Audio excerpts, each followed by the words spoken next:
بسم الله الرحمن الرحيم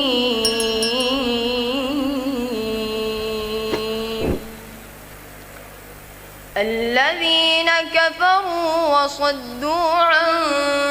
سبيل الله أضل أعمالهم والذين آمنوا وعملوا الصالحات وآمنوا بما نزل على محمد وهو الحق من ربهم كفر عنهم سيئاتهم وأصلح بالهم ذلك بأن الذين كفروا اتبعوا الباطل وأن الذين آمنوا اتبعوا الحق من ربهم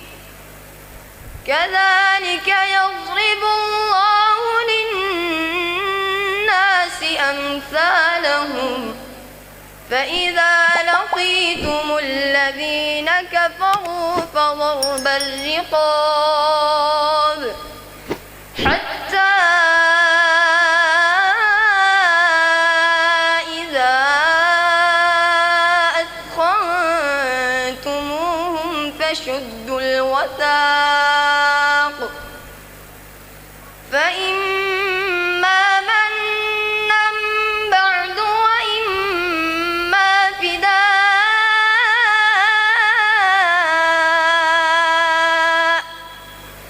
وإما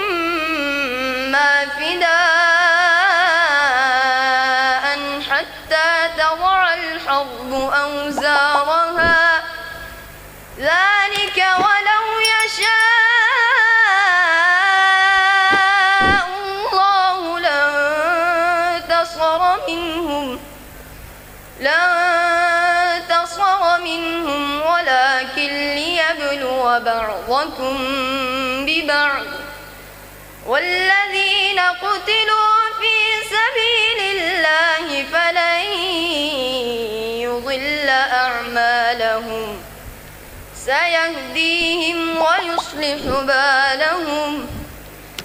صدق الله العظيم.